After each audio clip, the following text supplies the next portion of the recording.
see. We just had a few questions left.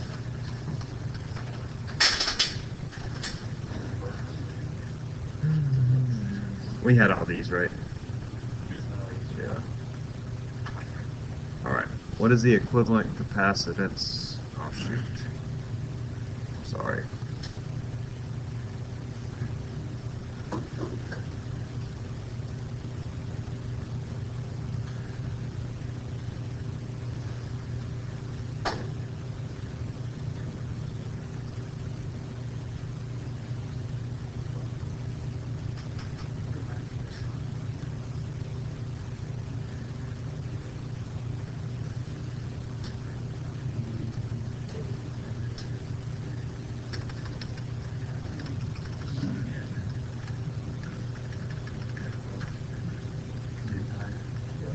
Alright, what is the equivalent capacitance of this circuit in terms of C? So these are all the same, C, C, and C.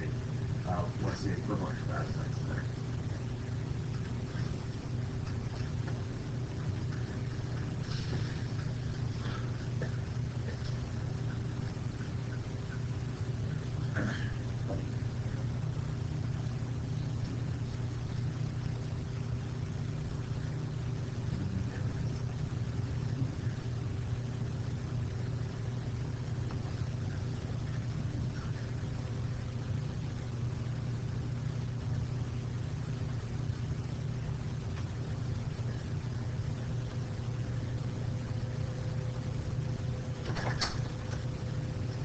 Okay.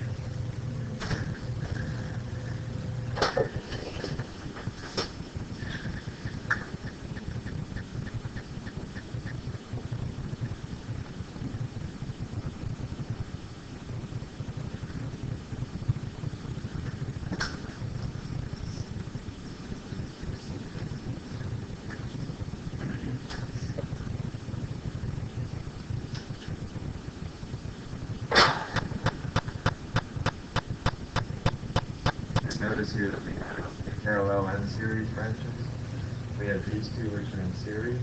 Right, there are no junctions in between them.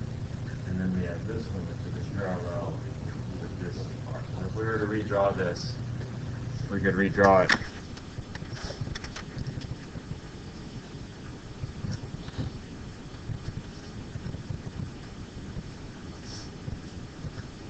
Those are the same circuits. Wait, that's not right. I'm sorry. Those are the same circuits.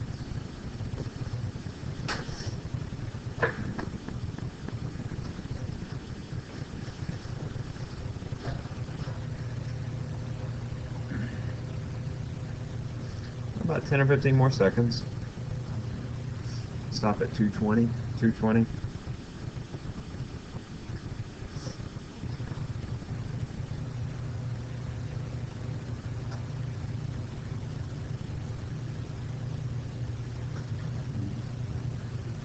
Okay, we're sort of all over the board, but the right answer here is A. The first thing you want to do is find the equivalent of these two. That's going to be 1 over C plus 1 over C. Alright, that's 1 over 2 over C, which is C over 2. And then you combine that with this one. So you're going to have C plus C over 2, which is 3/2 C.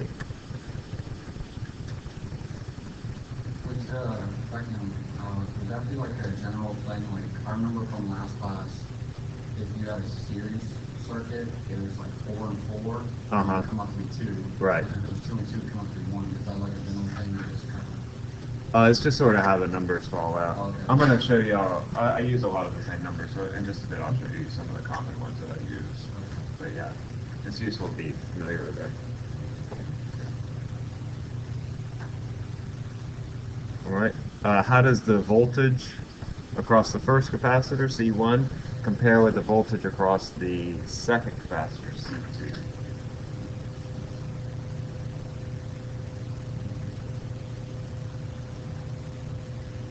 Is this voltage equal to, bigger than, or smaller than this voltage?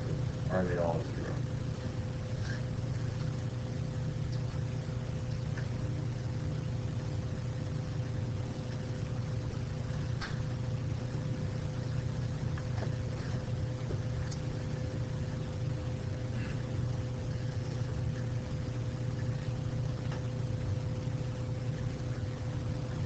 Remember, guys, this is the same circuit as we had before. So we have these two branches are in parallel with one another, and then these two capacitors are in series with one another. Remember, while it is true that capacitors in parallel have the same voltage, that means that this capacitor and these two capacitors will have the same voltage, which is 10 volts. Right? So this capacitor and then these two capacitors together will share 10 volts.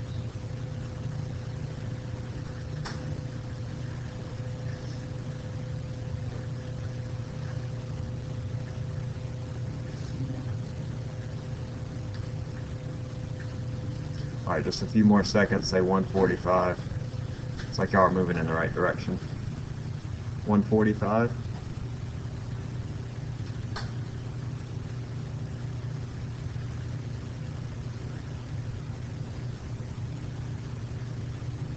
Not very good. B is the right answer. What is the voltage across C1? 10 volts. What across C2? 5 volts, right? So I have 10 volts, and then these two combined have 10 volts, so I have 5 and 5, because they're in series, and because they're identical capacitors.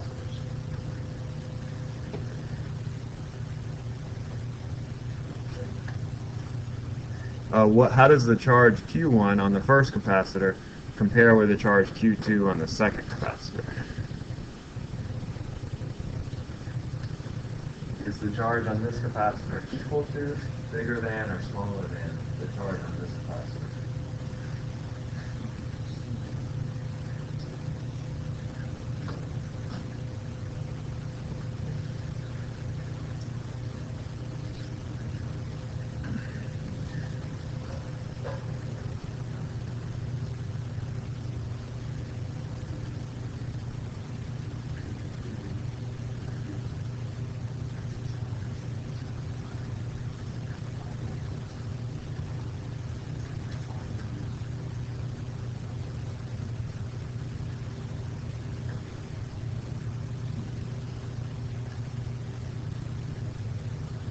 Alright, don't try to overthink this too much, because we know the voltages on all the capacitors, right? Y'all just told me they're 10 volts, 5 volts, and 5 volts.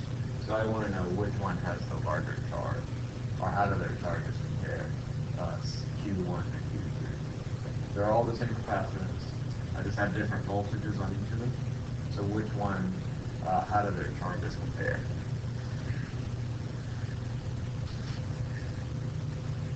All right, I'm going to stop at 130. 130.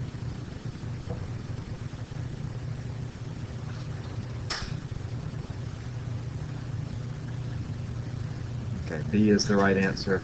Since I have 10 volts here and 5 volts here, that means since Q is equal to CV, I have 10 microcoulombs on this capacitor for this 5 microcoulombs. Q is equal to CV.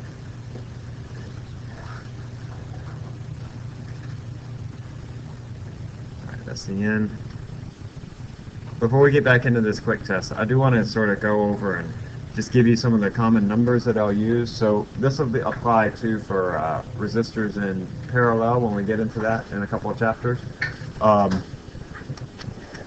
when I have capacitors in series, say for example I have a 3 and a 6 microfarad capacitor in series, then 1 over 3 plus 1 over 6. We've already seen this several times. That's equal to 2. All right, just to help you sort of with the math as you're going along, these things come to your mind really quickly. Likewise, if I have 2 4 microfarads in series, 1 over a quarter plus a quarter, that's equal to 2. 1 over a half plus a half, that would be 2 microfarad capacitors in series. That's equal to 1. If I have 3 microfarad capacitors, that's equal to 1. Let's see if I have a 3. What do you think? I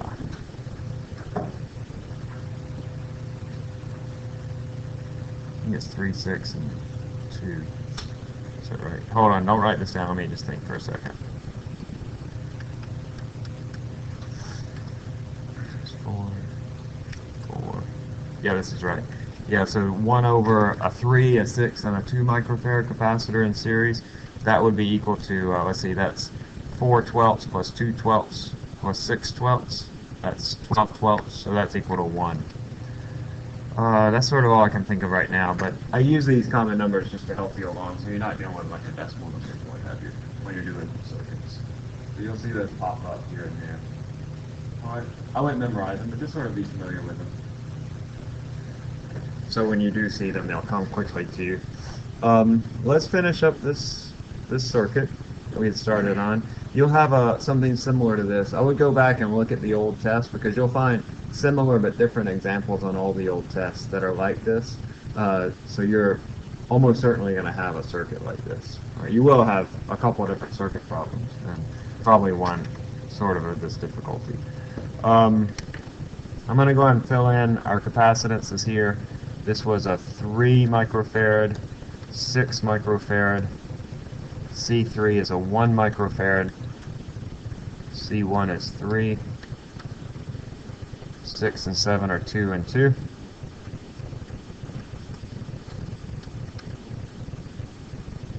And C5 is 2 microfarads. I want to find the charge and the voltage on each of these capacitors. What I would do in this, as you go through the steps, is that you find the equivalent capacitance of all the smallest pieces, and then as you find those, you redraw the circuit. So you'll have several circuits that will be drawn. So go ahead and, if you haven't yet, draw this circuit as it's drawn. I think we got that last time. But then also start to find the equivalent capacitance. Now what you're going to start with here are these two pairs of capacitors in series, and then you'll deal with the capacitors in parallel, and then you'll deal with capacitors in series again. So go ahead and find the equivalent capacitance, and redraw that circuit each time as you find it, each step as you go through.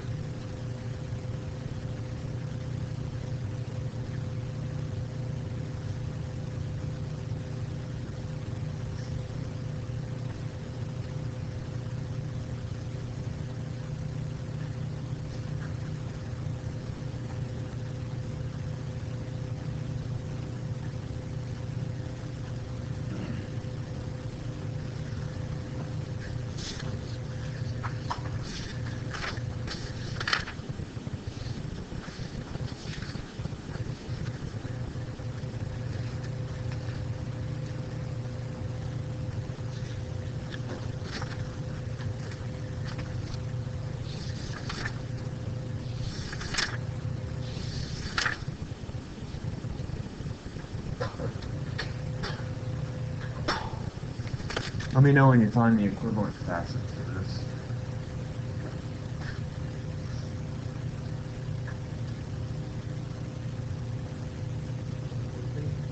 The whole thing. Got one? Right, so I'm going to draw the circuit here in just a second. I'm going to step through it first. 2 and 2, 1 over a half plus a half, that's equal to 1. 3 and 6, 1 over a third plus a 6, that's equal to 2. Then I have 2 and a 1, that's equal to 3, right? Here I have a 1 and a 2, that's equal to 3. 1 plus 2 is equal to 3. I have a 3, a 3, and a 3, which is equal to 1. So the equivalent capacitance is equal to 1. All right, I'm going to write everything down, but let me just sort of, we'll talk this through. If I have a 3, and a 3, because this is 12 volts, what's going to be the voltage here? I'm going to have 4 volts, because I know that that 12 volts has to be shared evenly between this part of the circuit and this part of the circuit, because they're all identical, right? They're all 3 microfarad capacitors. So I have 4 volts here, 4 volts across this, and then 4 volts across this. So then what's the voltage here? I have 4 volts here because these are in parallel. Right, so these two branches of the parallel circuit have 4 volts. However, what's the voltage here? They're shared. Right, these are shared. Together they have 4 volts, but they have separately 2 volts and 2 volts. Right. If I've lost you, don't worry, I'm going to write all this down. This is a little more complicated. What do I have here? 4 volts, right. And up here, these two share 4 volts, but they're different. It's not 1 and 3. One is going to be twice that of the other. So what is that? They have to add up equal to 12. Has to add up equal to 4, excuse me. One is 1 over 1 is 4 over 3. 4. One is 8 over 3. Yeah, 4 over 3 and 8 over 3. Yeah, we've had one like that. So don't worry, we'll get that. I'll show you. You don't have to fit the fractions. We can work it out. All right, and then anytime you get two values, so if we know all the voltages, then the charges come really easily. All right, because we just say Q is equal to CV. So let's step through this. Hopefully, like on the test, you can just look at it and sort of go through the steps. The numbers won't be terribly difficult, so hopefully you'll be able to do that. But if not, that's fine too. So let's start here. I know that this one is 1 over 1 over 2 plus 1 over 2, and that's equal to 1. This one is 1 over 1 over 3 plus 1 over 6. That's equal to 2. So if I redraw this circuit, I get a 3 microfarad, a 2, and a 1, and a 1, and a 2.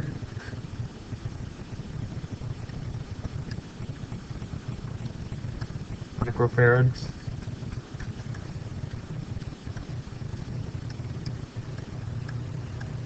All right, and then if I redraw it again, I get a 3, a 3, and a 3.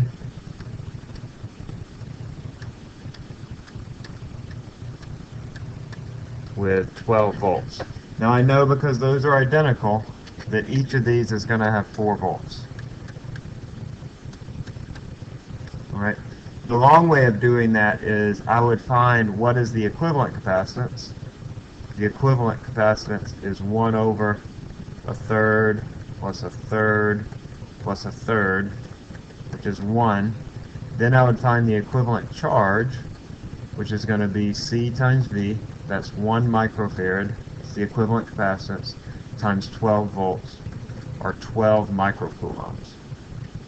Alright, so I would know then that each of these, because they're in series, capacitors in series have the same charge, each of these would have 12 microcoulombs.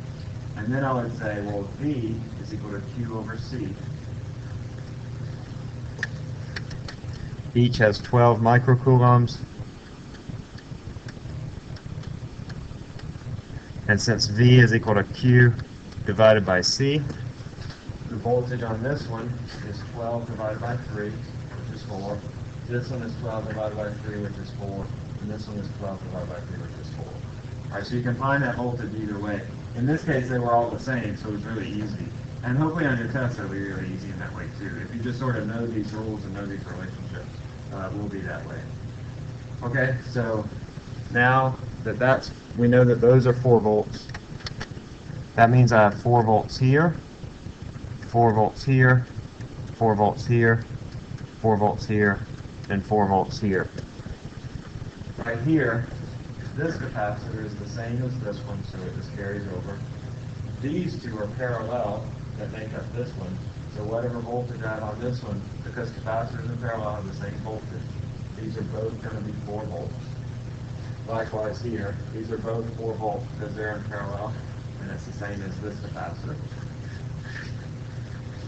Then, rounding this out, I know that these two capacitors share 4 volts. Because they're identical, we'll have 2 volts and 2 volts. You could also find the charge on the equivalent of these two. Right, these two are 2 microfarads each. So they have an equivalent of 1 microfarad, and the charge would be 4 microcoulombs, like we did down there where I found the charge on those 3 capacitors. 4 microcoulombs, and then V is Q over C. So 4 divided by 2 would give us 2 volts. Right, you don't need to go through all that because they're identical, and you're just saying, well, they share that 4 volts. And then this last part over here, C2 and C4, I know I have 4 volts across both of those. I'm going to redraw it over here. There's C2, there's C4. This is 3 and 6 microfarads. and I know that I have 4 volts across the two of them together. I know the equivalent of this is a 2 microfarad capacitor with 4 volts. That means that the charge on this is equal to CV. That's 8 microcoulombs. So I have 8 microcoulombs here and 8 microcoulombs here. All right. That means that the voltage here is Q divided by C. That's 8/3. And the voltage here is Q divided by C. That's 8/6, which is 4/3. All right, so to summarize all this, V1 is, 4 volts? What is V2? What was it? 8/3. 8/3? Yeah, 8/3. That's right. And then V3, oh, let's see, it's mixed up. So this is 4 volts here. V4 is 4/3. V5, what is that? V5? 4 volts. V6 and V7, 2 and 2. And then the equivalent capacitance was 1 microfarad. All right, once you get all that, it's really easy to find the charge. Q1 is just C1 V1. So C1 is 3, so this is 12 microcoulombs. I'm just saying 3 times 4 is 12. Q2 is 3 times 8/3, that's 8 microcoulombs. C3 is 1 times 4, that's 4 microcoulombs. C4 is 6 times 4/3, that's 8 microcoulombs. What is Q5?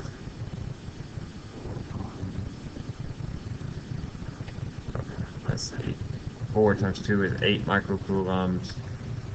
V6. Is it 4? Is that right? And V7 is it 4 as well? Okay. All right. On these questions on the test, there's a lot of opportunity for partial credit, because even if you get one of these voltages wrong, if you get the charge correct using the voltage that you calculated, also you get credit. So there's a lot of opportunity for partial credit. You understand what I mean? Like even if you got 2 here, if you put 2 here, then I wouldn't count this wrong. I would count this correct.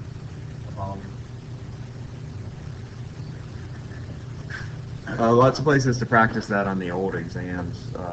I would recommend that you do so. The hard part here is just getting from here, from this figure to this figure, and that just comes with practice. It's like I said, you'll find a lot of different variations on the exam, but it's useful to be able to do that. Often when students look at something like this, it's hard to digest sort of where the capacitors are and whether they're in series or in parallel. But often when you see circuits and circuit diagrams, they're laid out more like this than they are like this.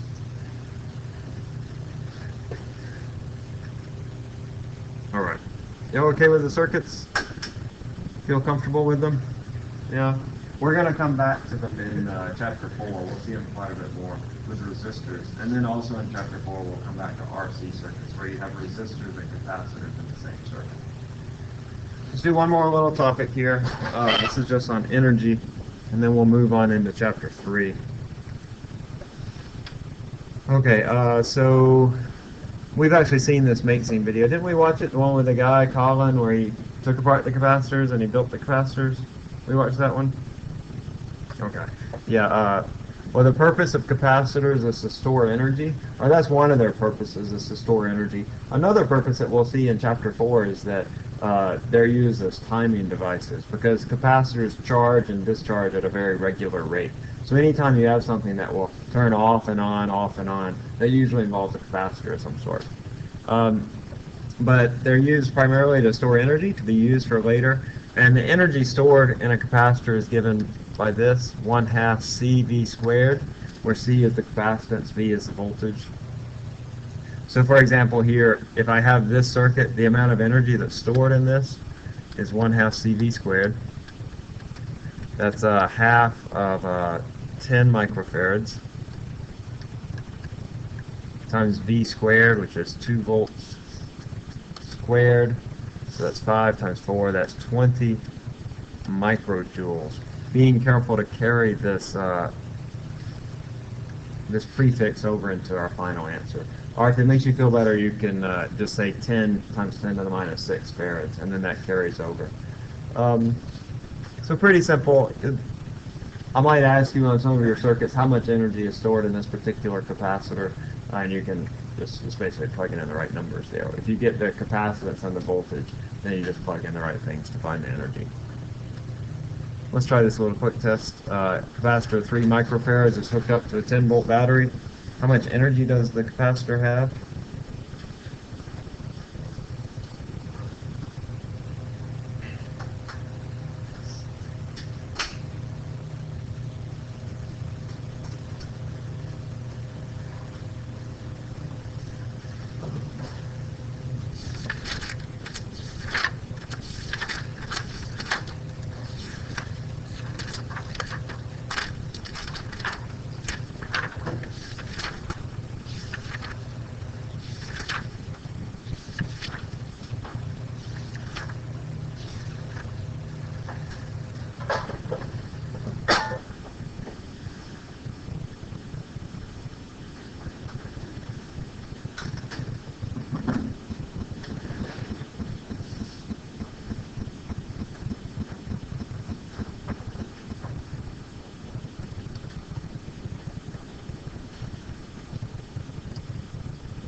Alright, I'm going to stop at say 125, 125.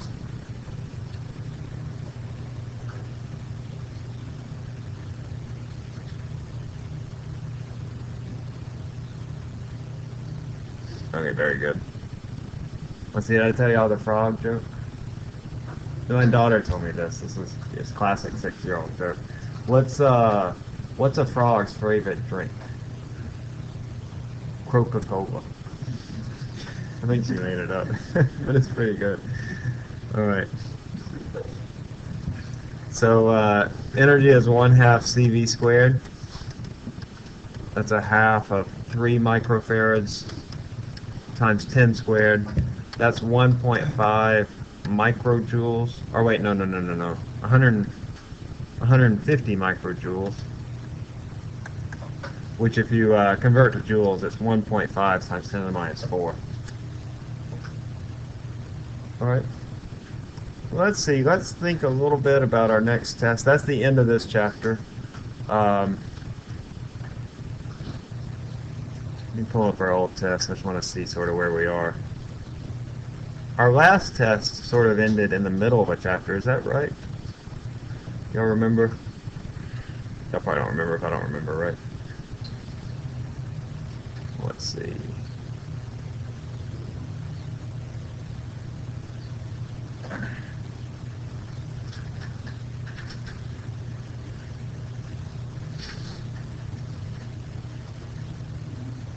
Yeah, it doesn't look like we got into chapter 2 at all. Is that right? Okay, so this next test then will include all of chapter 2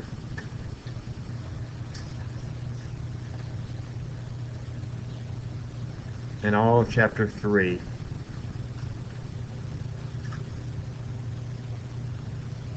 This is chapter 2, right? Yeah. Yeah, all of chapter 2 and all of chapter 3 for sure. Chapter 3 is really short. Like, we'll probably finish it up on Wednesday for sure. And then, what's today? Today's Friday? Yeah. We'll probably move into chapter 4 after that, but I don't think it'll be okay. We'll probably have time to move on into chapter 4, but we'll save that for the next test. And then after that, we'll do magnetic fields, and then we're going to move into things like Maxwell's equation after that, or sort of in that. as I told you before, I'm sort of developing new things because we're lining up with the state, what the state is offering for physics, this class in physics. So I've taken away out a lot of topics that are normally taught in this class, like optics and diffraction and what have you, and we're going in more detail for electricity and magnetism. All right, let's move on into Chapter 3. Chapter 3 deals with current and resistance.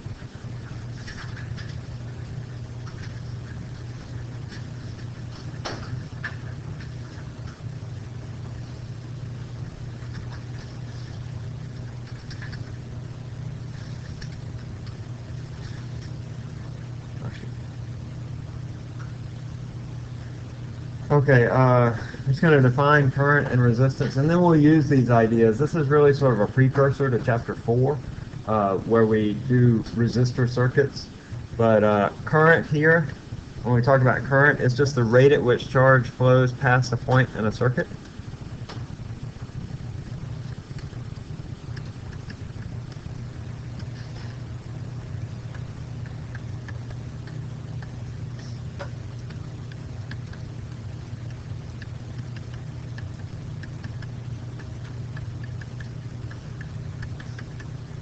In a given amount of time.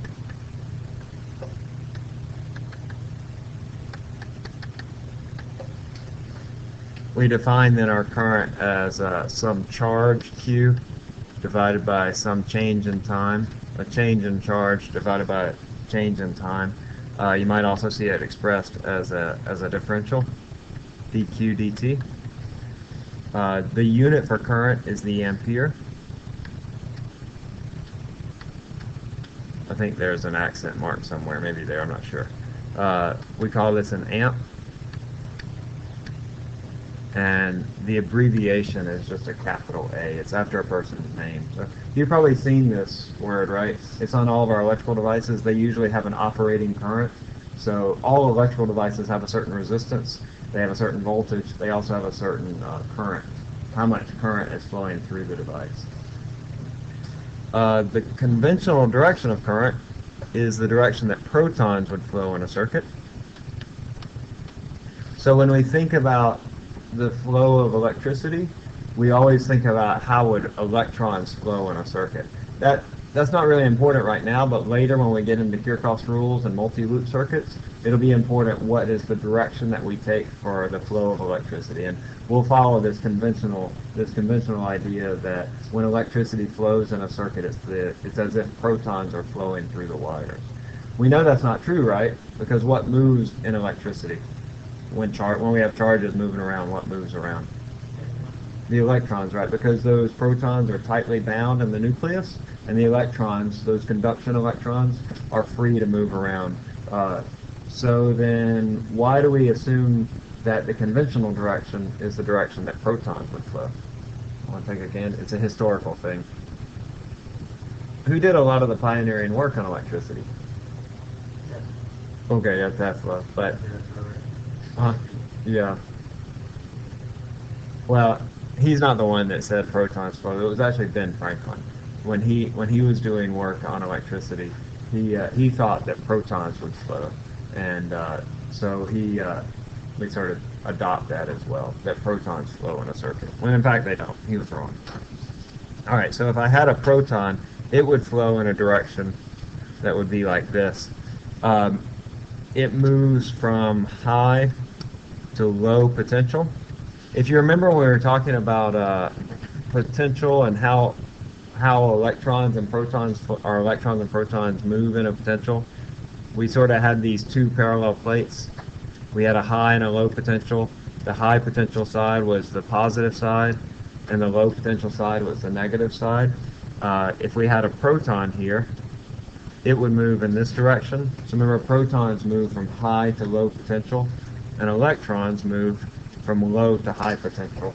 In a similar way, in a circuit, a proton will come off the high potential side and will move through the circuit and move back to the low potential side. So whenever we talk about circuits, we always start off the big side and come back to the little side. Again, not terribly important right now, but it will be important later, that direction that we choose for electricity to flow. Let's look at some let's see, yeah, so positive charges are repelled. You can think about it in this way, that they're repelled by the positive terminal and attracted to the negative terminal. But that's not really exactly true. It's more about the potential and the amount of energy that they have. They start off at the positive terminal and they're given a lot of energy. They're pumped up, and then they go through the circuit, and then they come back to that low potential side.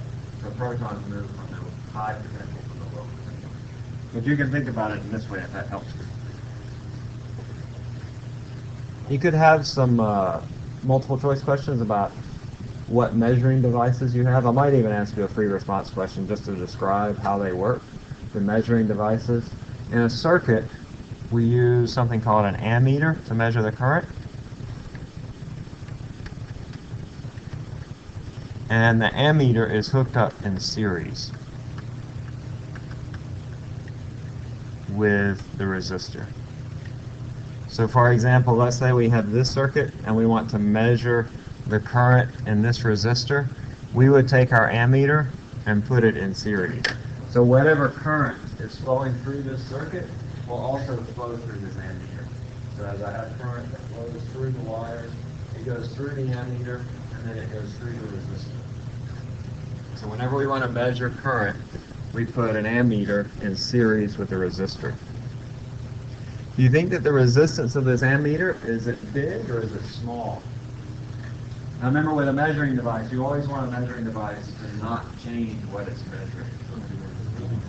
It's going to be very, very small. So whenever you place an ammeter in series with a resistor, it has to have a very, very small resistance.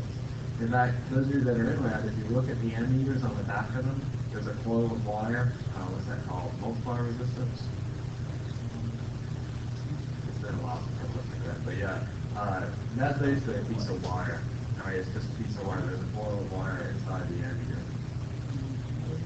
I was on the same show. Yeah, I forget what it is. It might be this one. Yeah, G-word is the galvanom. That's also a piece of wire, but it's a magnetic. So anyway, the resistance of our ammeter is really, really small. Because otherwise, if you put something with a large resistance in the circuit, then it would change what the circuit does. Okay? Whenever you put an ammeter in series, the resistance has to be very, very small.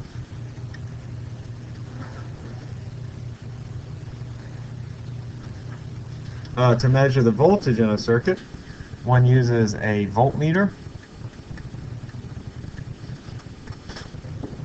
And the voltmeter is hooked up in parallel to the device.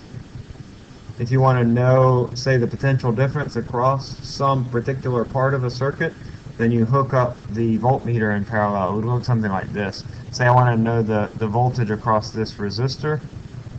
Then I would take my voltmeter and I would hook it up like that. And then that would measure the potential across that particular resistor. Do you think that the resistance of the voltmeter is really small or really big? It would be pretty big, and that's why you put it in parallel. Right. The resistance of your voltmeter is very, very large. Think about this in terms of not wanting to change the circuit. If I have electricity that's flowing through the circuit and it comes to this point, you want practically all the electricity to go through the resistor. Right? And if this has a very big resistance, then that's going to happen. You will get a little bit of current that comes up through the voltmeter, but not very much, because this is a very high resistance in relation to this. The voltmeter has a resistance that's like 10,000 ohms. The ones that y'all use in lab, 10 or 20,000 ohms, I forget. So that's a very big resistance in it.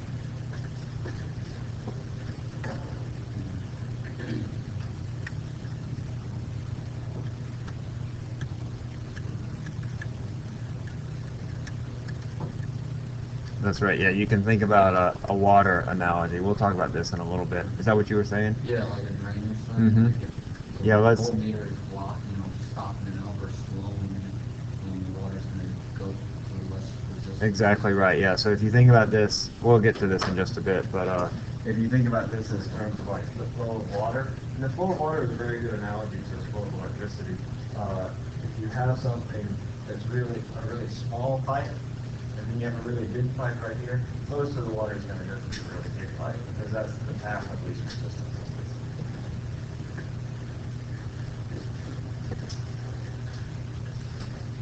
All right, let's try this little quick test question.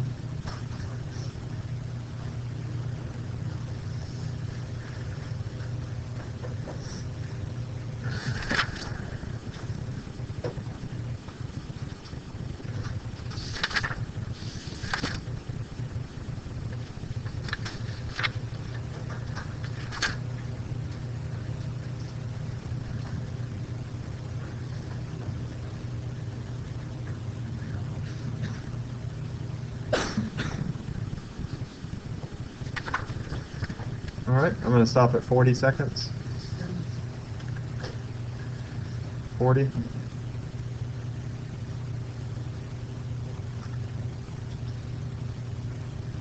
Very good. All right. All right, which of these statements is always true?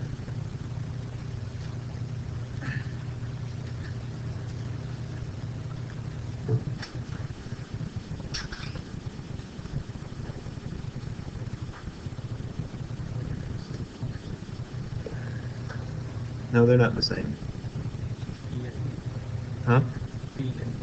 Oh yeah, let's just leave off B then. Sorry about that.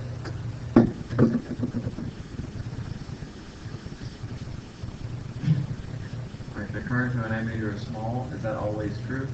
The current to a voltmeter is small. Is that always true? The voltage across an ammeter is small, and the voltage across a voltmeter is small. Which of those is always true?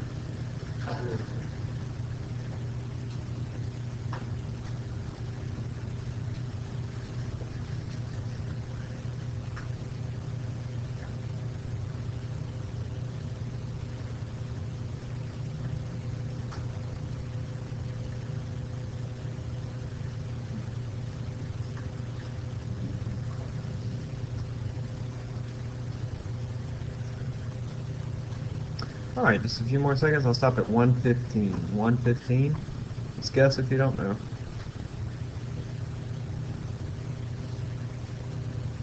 Okay, very good. B is the right answer. The current to an ammeter is small. That might be true, but it doesn't have to be true. It depends what the current is in your circuit. And the current across the voltage, across a voltmeter, that could be true, but it doesn't have to be true.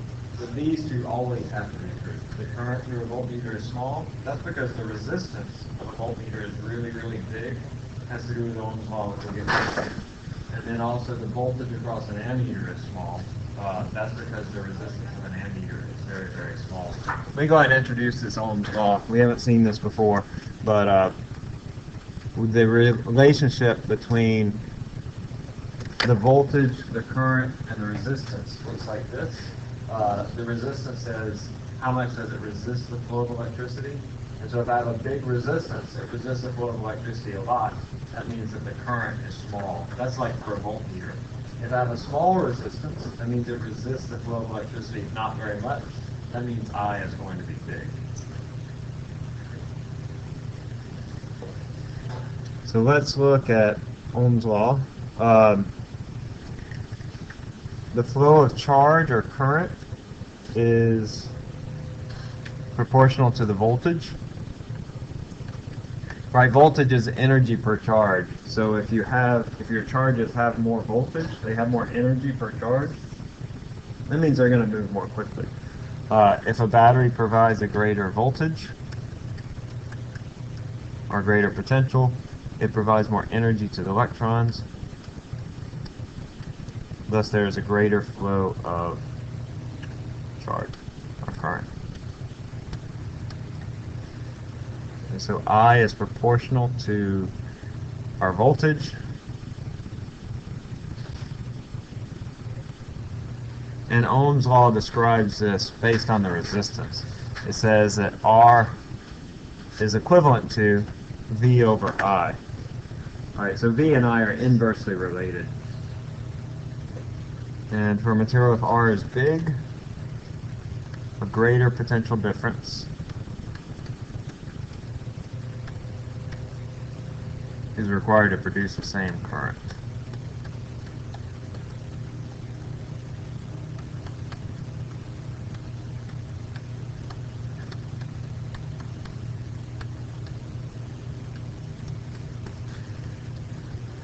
Right. It requires more, like if you go back to that water analogy, if you have a small pipe, it's a lot harder to push water through a small pipe than it is to push water through a big pipe. The same idea here, that if you have something with a large resistance, you need a big potential difference to push electricity through it. The unit for resistance is the ohm. Everybody says it? Ohm. It's the Greek letter omega. It's named after somebody, a physicist a long time ago. And Ohm's law is usually written like this, V equals IR. He wrote it in terms of the resistance, R is equal to V over I, but it's usually written like this. Let's take this last little quick test. I think we'll probably wrap up here.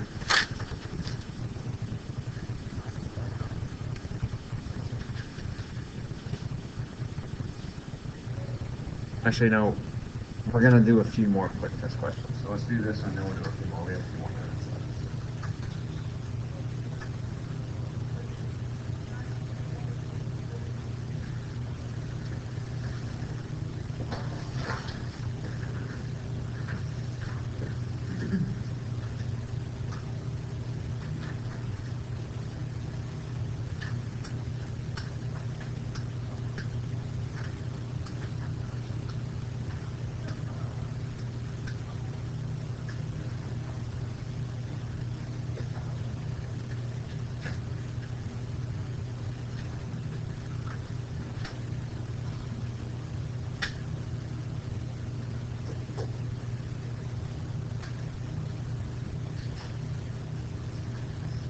First you want to find the current, and then you can find the total amount of charge that passes through.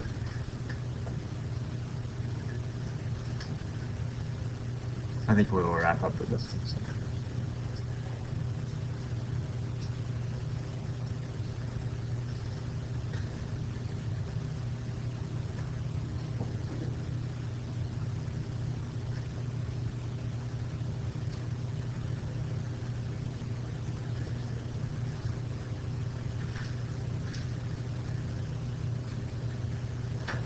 Don't forget that our current is in coulombs per second. That's the SI unit for time. It's seconds, not minutes. So some of you are making a mistake here where you're using minutes instead of seconds. All right, and let's do about 10 more seconds. I'll stop at 155. 155.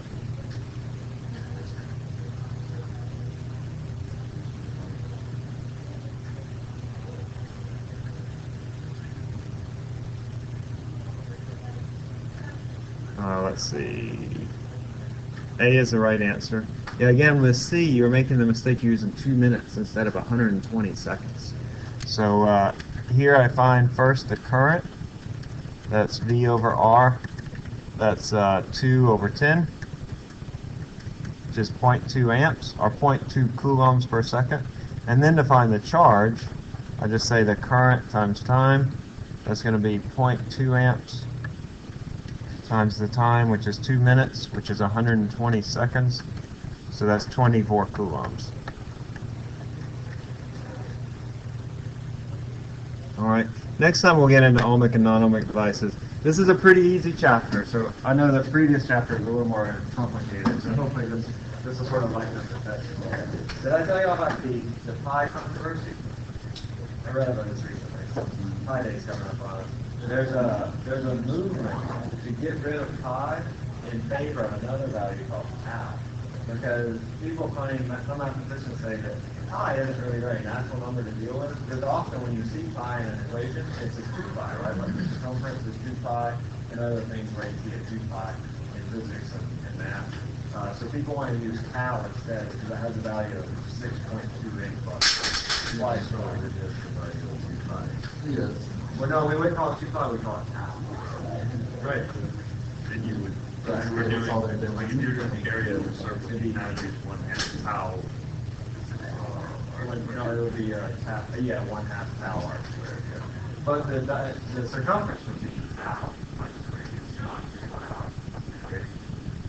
yeah, and then you would have tau radius of a circle instead of pi radius. So June 28th would be tau day. Right. Have a good day.